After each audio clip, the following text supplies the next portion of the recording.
Donc ce soir, on va parler un peu de notre sœur Claire Bailly. Hein. Vous avez vu, Claire Bailly a fait un direct aujourd'hui. Et puis, elle s'insurgeait un peu du fait que les gens essaient de la juger sur son accoutrement. Elle s'insurgeait un peu du fait que, voilà, elle aujourd'hui, Claire Bailly, elle est devenue chrétienne. Elle a donné sa vie à Jésus.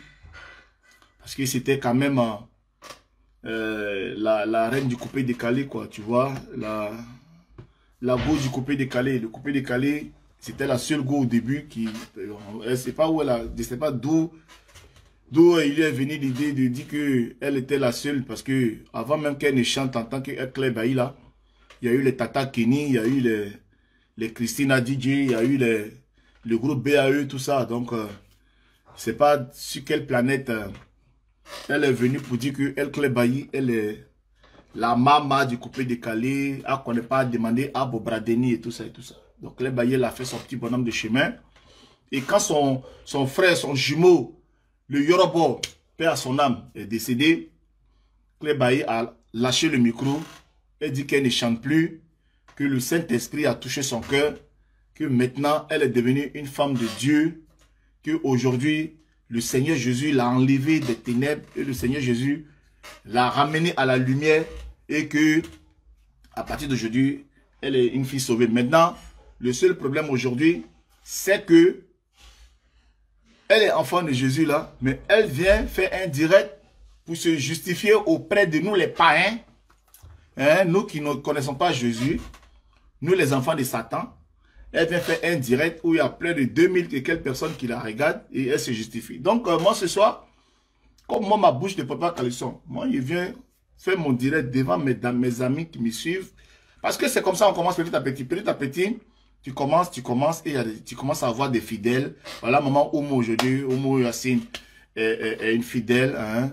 Voilà, c'est comme ça. Petit à petit, on fait des fidèles. Petit à petit, on fait des fidèles. Il y en a qui commencent à nous suivre. Les éditer saut. Petit à petit, on se fait notre petite famille. On a notre même esprit, on a notre même pensée et puis on avance.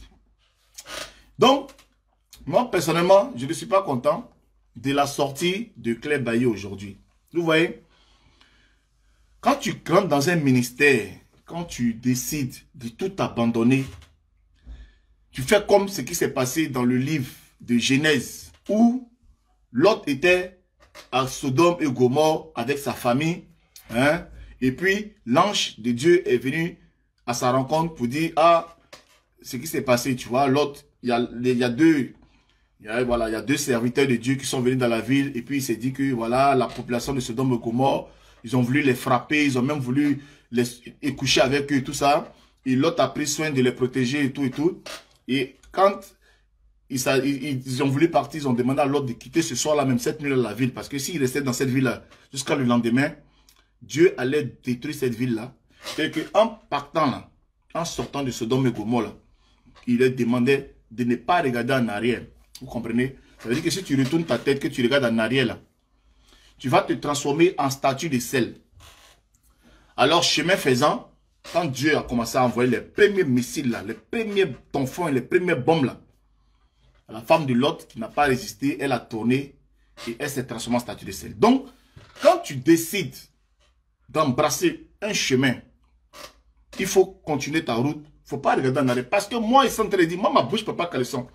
La façon que votre camarade là a commencé, là, façon elle a commencé, façon elle commence à prendre les photos.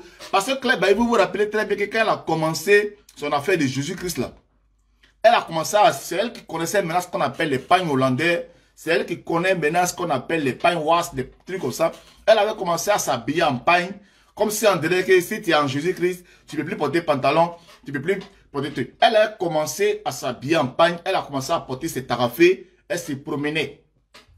Tout le monde voyait maintenant, on dit, oh là là, Jésus a tué ce que j'ai fait. Depuis un certain moment, First Magazine commence à attirer notre attention.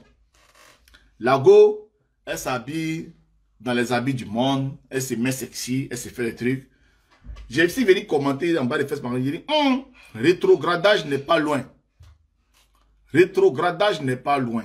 Ah, rétrogradage n'est pas loin d'elle. Aujourd'hui, elle a dit faire direct. Elle dit, elle là, plus jamais, comme on dit dans la vie, plus jamais, plus jamais, plus jamais, elle va quitter le coupé décalé. Plus jamais, elle va quitter le coupé décalé. Mon frère, il n'y a pas de problème. Mais on dit l'urine, l'urine n'a qu'à être long comment là. Il finit toujours entre nos jambes. Le pipi là, ça n'a qu'à être comment. Ça finit toujours entre nos jambes. Vous comprenez? Pourquoi est-ce que nos gens, quand est-ce qu'ils sont dans les moments de difficulté, ils embrassent tout de suite le chemin spirituel. Et non seulement quand ils embrassent le chemin spirituel là, au lieu d'être des saints fidèles, au lieu d'être des sympathisants, ils deviennent tout de suite hommes de Dieu, serviteurs de Dieu. Ils deviennent tout de suite prêcheurs. Comme si l'église les attendait. Mon frère, avant vous là, l'église continuait. Il y a les chrétiens toujours dans Abidjan, il y a les chrétiens toujours en Afrique, il y a les chrétiens dans le monde. Mais parce que vous avez un aura, vous avez une personnalité, vous avez une certaine notoriété, je ne sais pas qu'est-ce qui vous donne le droit. Dès que vous embrassez le chemin de la chrétienté, vous devenez automatiquement chantre d'office, ou bien vous devenez automatiquement prophète, ou bien vous devenez automatiquement serviteur de Dieu. Je ne sais pas si on me comprend. Hein? Tu peux être chanteuse, et puis dimanche aller à l'église calmement prier ton Dieu, et puis venir faire ta musique. La musique, c'est un travail. Tu as choisi de faire la musique. Tu es une artiste. Donc, c'est-à-dire que, est-ce que quand on est chrétien, on ne peut pas être chanteur? Est-ce que quand on est chrétien, c'est-à-dire chrétien version Jésus-Christ, bien sûr, parce que ça aussi, j'arrive pour bien expliquer. Parce que, au jour d'aujourd'hui, il y en a qui se croient les super chrétiens, il y en a qui se croient les descendants directs de Dieu, et puis, ils jugent, ils cataloguent les autres de démons, ils cataloguent les autres de enfants perdus, d'enfants du diable. Mais je suis calme ce soir, j'ai tout mon temps et je sais que bonsoir, c'est la facilité et non la foi. Dieu nous voit. Voilà, Amazon d'Afrique, bonne arrivée. Voilà, une aussi fidèle, Amazon d'Afrique, bonne arrivée. Merci aussi de me suivre. Merci. En tout cas, petit à petit, on va constituer notre petite famille et comme ça, au fur et à mesure, vous allez comprendre un peu ce que je suis en train de dire. Donc, la femme, elle est dans son coupé décalé. Un matin, elle dit qu'elle arrête tout le coupé décalé. Et subitement, on la voit remplie d'un sacerdoce, remplie d'une mission pour pouvoir évangéliser la terre. Mais ma chérie, avant toi, là, il y avait des pasteurs. Avant toi, il y avait des hommes de Dieu. Tu comprends un peu? Avant toi, il y avait des hommes de Dieu. Qu'est-ce qui te fait dire que toi, tu dois forcément, parce que aujourd'hui tu dis que tu ne portes plus chaîne au rein, tu ne portes plus petite culotte pour danser au palais de la culture. Et puis subitement, quand tu deviens pasteur, tu es doté d'un pouvoir surnaturel, supranaturel, pour venir sauver l'humanité. Même laisse mourir là. Laisse mourir. Oh, laisse mourir. Tu n'as aucun appel. Tu n'as aucun appel. Comme Amazon vient de dire là, c'est la facilité parce que au jour d'aujourd'hui, les gens vont à l'église, ils ne respectent plus la chrétienté. Déjà, même vous mettez un gars comme Makosso à la tête. Quand on regarde aujourd'hui en Côte d'Ivoire, on pense à l'église, c'est Makosso qui est la référence. Mais avec un gars comme Makosso qui est la référence là, mais c'est que Claire Bailly est l'ange Gabriel. Claire Bailly devient d'office l'ange Gabriel. Vous comprenez? On est dans un pays où les autorités n'essaient même pas de donner un coup de main au clergé, au guide spirituel pour pouvoir assainir le milieu. Et le milieu est désordonné de sorte qu'aujourd'hui, comme nos populations sont envahies, c'est-à-dire que la pauvreté a tellement pris le dessus dans nos pays sous les tropiques là, ça fait que n'importe qui s'élève aujourd'hui, il se met là, au nom de quel sacerdoce, il devient automatiquement homme de Dieu et on est obligé de le suivre. Moi, je suis désolé. Je suis désolé. Je suis désolé, ma chérie. Tu es une chrétienne parce que tu as accepté Jésus. Matin, tu te lèves, tu te laves, tu mets ton parfum, tu vas à l'église, tu vas prier. Et tu écoutes les hommes de Dieu t'enseigner la parole de Dieu.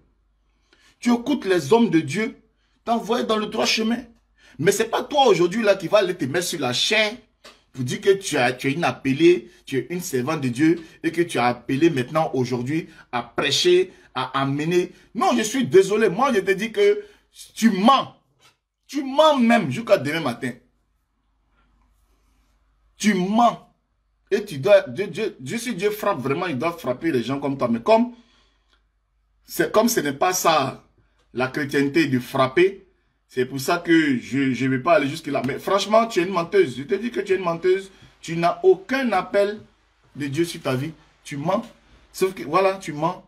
Tu as vu que voilà, ton mouvement tombait. Tu as rebondi dans un autre mouvement pour pouvoir essayer de survivre. Comme on dit, c'est un business, voilà.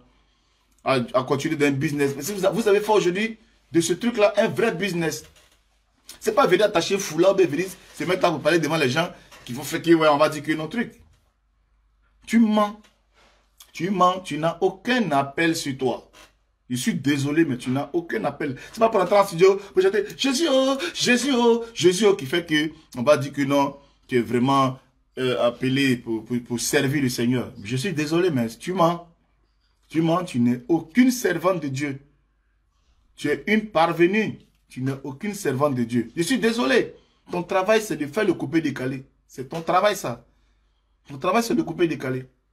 Maintenant, si tu fais ton travail, le coupé-décalé, tu as le droit, en tant que ton métier est coupé-décalé, mais tu as le droit d'avoir une vie spirituelle, d'être une chrétienne et d'aller t'asseoir sur le banc de l'église pour écouter les pasteurs te prêcher. Tu vois? Il faut respecter. C'est à cause de vous aujourd'hui, là. L'église est devenue du n'importe quoi. Les vrais pasteurs aujourd'hui sont dans les abobos clochards, les trucs comme ça, tout. Et les faux pasteurs sont dans les Range Rover, dans les Winston, dans les Montchers, des trucs inutiles pour égarer le peuple de Dieu. Le bling-bling est rentré à l'église. Tu rentres à l'église, tu regardes même. C'est comme si tu étais dans le manoir d'un dealer, d'un grand vendeur de drogue. Vous avez transformé la maison de Dieu en un lieu de perversion. Aujourd'hui, tu rentres à l'église, mais tu n'es plus à l'église. Tu es dans une salle de spectacle, dans une salle de concert. Nous, quand on était petits, quand on partait à l'église, quand on nous parlait des églises comme les Assemblées de Dieu, les églises comme les églises baptistes, les églises comme les églises méthodistes, c'était la rigueur, c'était même, à la limite, quand tu arrives même, tu as le sentiment même que Dieu te regarde, même tu as honte même de tourner ta tête parce que tu étais tellement, vraiment, parce que les personnes qui sont devant toi étaient des personnes référentes, c'était des modèles. Tu comprends? C'était des modèles. Les hommes de Dieu qui étaient à la tête de ces églises-là étaient des personnes remplies d'humilité et d'humanité. Il n'y avait aucune vulgarité dans ce qu'ils disaient. C'était des personnes dotées de sagesse incommensurable. Aujourd'hui, parce que c'est vrai qu'on dit le Saint-Esprit est répandu et que tout le monde qui a le Saint-Esprit est automatiquement d'office enfant de Dieu. Du coup, automatiquement, vous devenez tous des serviteurs de Dieu. Vous devenez tous des servants de Dieu. Vous vous mettez sur la chair et vous prêchez au nom de Jésus. Et vous voulez que nous, on vous suive. On va vous suivre comment? Est-ce que tu as fait ta cure d'âme? Est-ce que tu es sûr que tu as été délivré? Est-ce que tu es sûr que tu as été baptisé? D'abord dans l'eau, baptisé, et après baptisé du Saint-Esprit? Est-ce que? C'est très important, les amis. C'est très important. Moi, personnellement, je suis là. Moi, je vais dire que je suis appelé. Je ne vais pas dire que je suis appelé. Pas parce que je connais 2-3 versets bibliques que je vais prétendre être un serviteur de Dieu. C'est pas parce qu'aujourd'hui, je peux prendre ma Bible pour lire un verset, Jean 3,16, car Dieu a tant aimé le monde qu'il a donné son Fils unique, que je vais dire que c'est un enfant de Dieu. C'est parce que je peux lire 2-3 psaumes que je vais venir taper ma poitrine pour dire que je peux être un enfant de Dieu. Je suis désolé.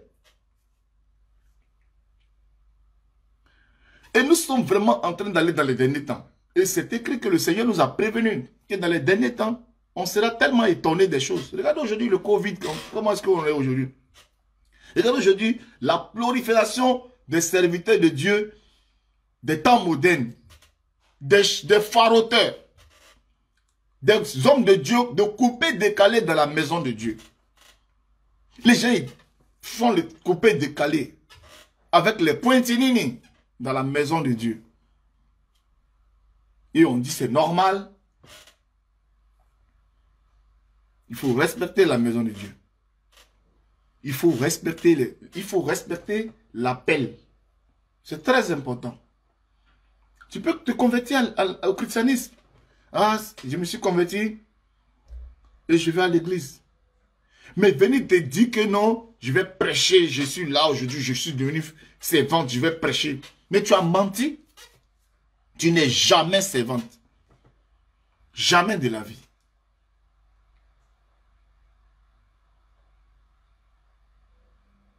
Vous vous foutez trop de vous voyez les musulmans là. Et c'est pourquoi vous jouez pas à l'islam.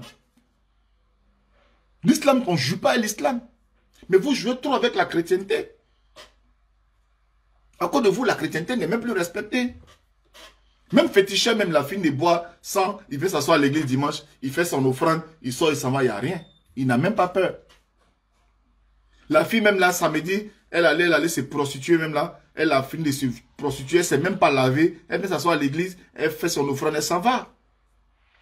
Il n'y a aucune crainte, il n'y a aucune discipline. Il n'y a aucune discipline dans la maison de Dieu aujourd'hui.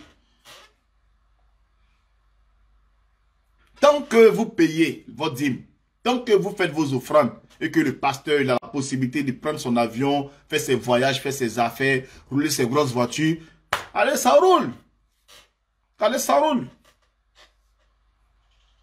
Alors, si le pasteur aujourd'hui, on regarde aujourd'hui dans sa façon de faire et que le salut est sur terre, parce que visiblement, le salut est sur terre, mais pour un seul bonhomme. Visiblement, le salut est sur terre, mais pour une seule personne. Parce que celui qui s'engraisse, qui est à la tête de toute cette organisation, c'est le pasteur. Alors, si le salut est sur terre et que moi je suis assis, je mets deux pieds sur terre, je mets deux yeux pour voir la façon que le bonhomme est en train de s'enrichir et que je sais très bien qu'il ne travaille pas. Et que moi je vais habiter à Yaoséi, je vais d'abord me lever le dimanche, lutter Baka pour aller à l'église. Je suis assis là. Le gars, il arrive dans un cortège de 4 voitures, 2 Range Rover, une Mercedes, une BMW 4x4, avec des gardes de corps, tous habillés en veste, des talkie-walkie, des téléphones, Bluetooth, tout, des montres de valeur.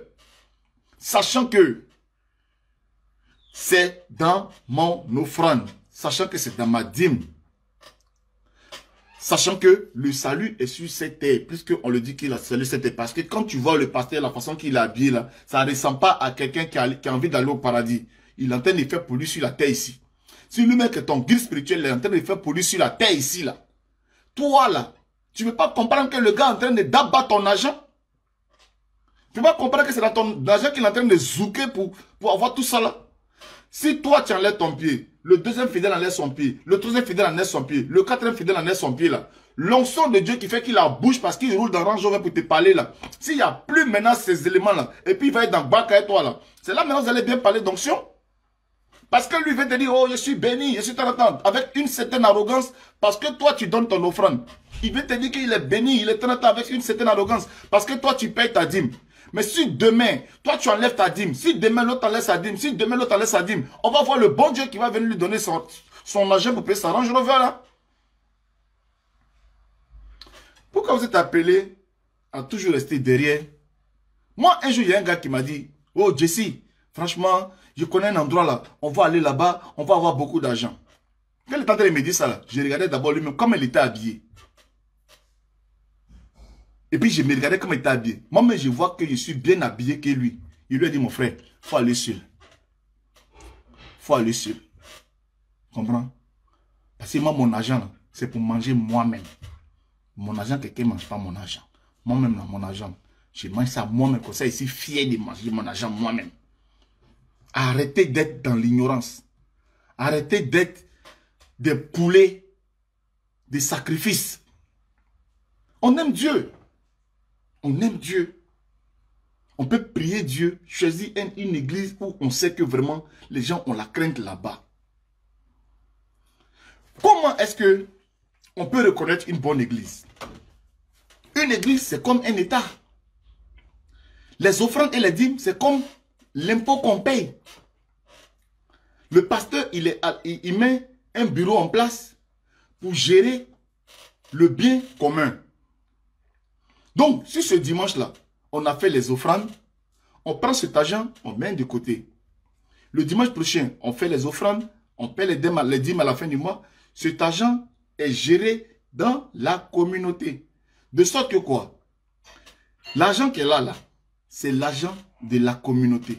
Les fidèles baptisés dans la communauté, c'est avec eux qui est réparti l'argent. Pour que la communauté, tout le monde puisse être dans la joie. Ça veut dire quoi? Ça veut dire que dans la communauté, là, ceux qui prient dans notre église, là, qui cotisent dans notre église, là, quand il y a des frères qui sont en difficulté, c'est dans l'argent de la communauté, là, qu'on répartit à nous tous. J'espère que vous me comprenez. J'espère que vous me comprenez. L'argent de la communauté, là, n'est pas destiné au pasteur seul et sa femme. Pour qu'eux, ils s'engraissent, achètent des grosses voitures et que vous soyez dans la souffrance. L'argent de la communauté, c'est comme un conseil d'administration. À la fin de l'année, on fait le bilan. Les gars, un pasteur sérieux, un pasteur honnête qu'à la crainte de Dieu, il doit suivre ce qu'ils sont en train de vous dire. À la fin de l'année, je fais le bilan. Les gars, on était là cette année. Aujourd'hui, c'est le 31 décembre. Nous sommes en train de faire notre culte d'action de grâce. On va faire le point. Toutes les offrandes et les dîmes ont généré 20 millions de francs CFA. Dans les 20 millions de francs CFA, vous savez que l'église, le temps qu'on est là, c'est une location. Voilà les factures de courant, voilà les trucs. On a dépensé du cas. Au total, on en a dépensé près de 6 millions de francs CFA. On a dépensé 6 millions de francs CFA et le carburant, et des choses comme ça pour faire les visites, pour les nouvelles âmes et des choses comme ça. On a dépensé 2 millions de francs CFA. Et que après 2 millions de francs CFA, vous savez qu'il y a la sœur Madeleine qui a perdu son mari. On a acheté aux funérailles et il fallait mettre ses enfants à l'école et tout ça. On a dégagé 3 millions pour elle. La sœur Clotilde aussi qui a eu son accident et tout ça. La communauté avec l'argent de l'église. On a dépensé tant pour elle. Et de temps en temps, on a envoyé 3 sacs de riz à Moses. Et de temps en temps, c'est comme ça. C'est comme ça qu'une église doit être organisée. C'est parce que c'est une association de personnes qui sont ensemble et qui cotisent ensemble pour le bonheur et le panissement des uns et des autres à l'intérieur de l'organisation. Une église qui ne fonctionne pas comme ça, mon frère, enlève ton pied là-dedans.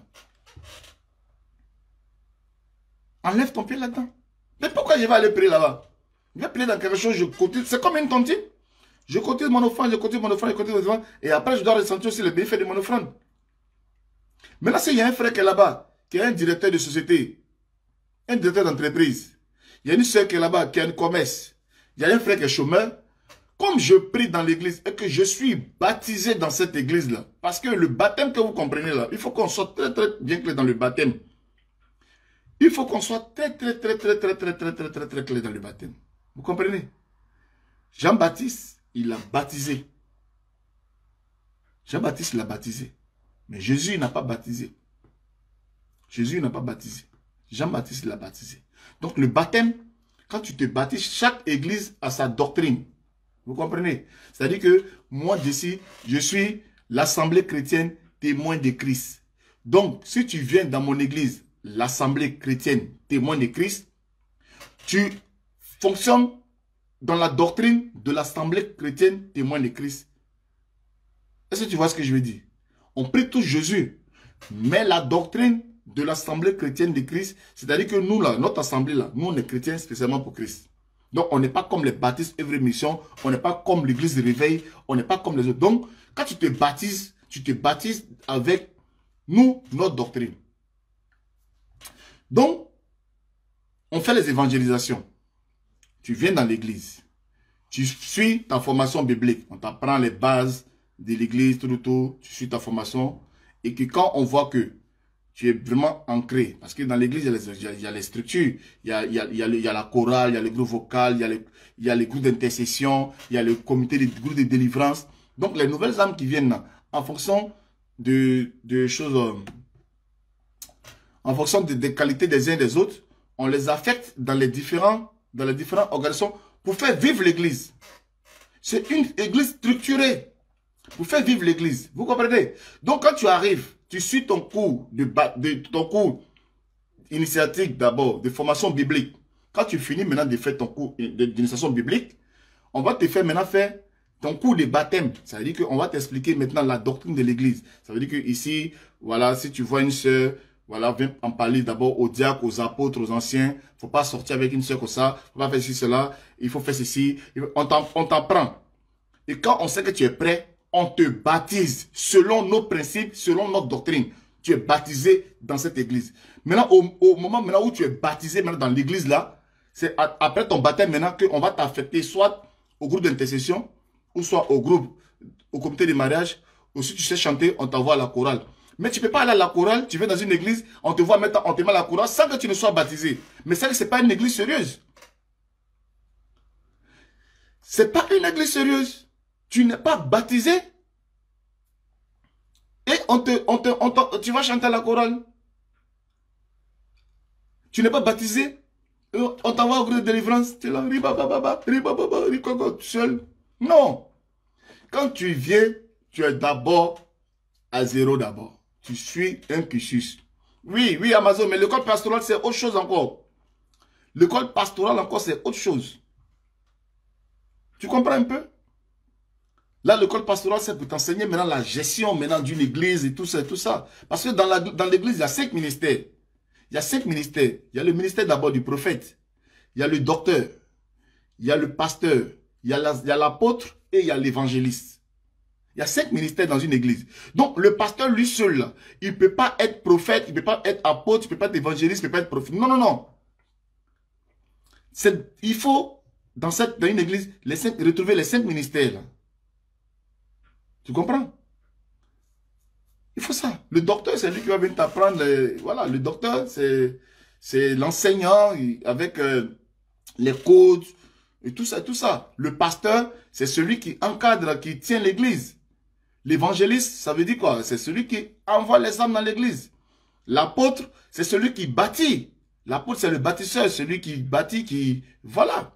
Et le prophète, vous savez que c'est celui qui annonce les oracles, qui va, voilà, c'est par qui Dieu parle pour dire ce qui va arriver dans le futur et tout ça. Ça, c'est le ministère du prophète. Ça, c'est un ministère qui est là. Donc, le prophète, il est là. L'apôtre, il est là. Mais l'apôtre n'est pas le prophète. Le pasteur n'est pas le docteur. Non plus l'évangéliste. Vous voyez un peu. Attends, Matthieu a dit, moi, église où on paye dîme là, je n'ai même pas mon pied là-bas. J'ai d'abord quoi pour que Dieu me donne de l'argent. Non, non, non, non, là tu te trompes, hein, tu te trompes, Marty. Tu te trompes, la duchesse. Dans le ministère, on doit payer 2 fois. La dîme, c'est le 10e de ton salaire. La dîme, si tu es payé, c'est quoi? Un dixième de ton salaire. Donc si tu es payé à quoi? À 10 000, tu donnes 1000 francs chaque fin du mois. Donc la dîme, c'est obligatoire, tu dois payer la dîme. Mais c'est la répartition. C'est vrai qu'on dit la dîme revient à celui qui t'enseigne. À celui qui t'enseigne la parole, c'est à lui que revient la dîme. Vous comprenez? Les offrandes, c'est pas obligatoire. Mais la dîme est obligatoire. Tous ceux qui travaillent, qui ont un revenu, ils doivent ramener le 1/10 de leur salaire à l'homme de Dieu, le berger, celui qui te donne le pain, celui qui te donne le pain spirituel. Tu dois payer ta dîme. Ça, c'est vraiment dans une église structurée. Il faut payer sa dîme. C'est très important de payer sa dîme. Vous voyez un peu. Mais les offrandes aussi, il faut le payer. Les offrandes, ça c'est offrande, tu offres. Mais quand on paye les offrandes, c'est quoi l'objectif de payer les offrandes? L'objectif de payer les offrandes, c'est apporter à la maison du trésor. Apporter à la maison du trésor pour que aussi les pauvres qui n'en ont pas puissent en bénéficier. C'est-à-dire que c'est un donner et un retour. Mais quand on donne, et que ça reste dans un seul camp, celui du prophète ou du pasteur, c'est ça qui est méchant. C'est ça qui n'est pas bon. C'est ça qui n'est pas bon. Donc, on ne vous demande pas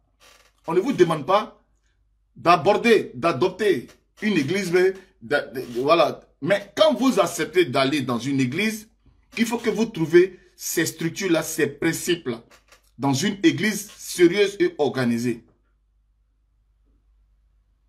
Dans une église sérieuse et organisée, à côté des 5 ministères que j'ai expliqués, vous allez trouver les anciens. Le rôle des anciens, c'est de veiller à ce que les membres, les fidèles, voilà, soient bien. Donc, les anciens eux-mêmes, ce sont des personnes qui connaissent la parole de Dieu, qui sont quand même amenés à vous enseigner, à vous éduquer quand le pasteur est vraiment occupé. Donc, vous avez les anciens. À côté des anciens, vous avez les diacres et les diaconesses. Donc, c'est structuré une église. Vous avez les diacres et vous avez les diaconesses. Eux, ils sont là, leur rôle, c'est... Bon, c'est-à-dire que, par exemple, une organisation comme les Assemblées de Dieu, s'il y a une infirmerie dans l'église, à la tête de cette église-là, il faut un diacre. Vous comprenez un peu. Si, par exemple, je vais dire quoi? Je vais dire le comité de mariage et le nettoyage, les services d'ordre et tout ça, le responsable direct, ça doit être un diacre. Donc, autour du pasteur, autour de cette organisation, il y a les diacres et tout ça. Mais les anciens, ils n'ont pas de fonction manuelle. Les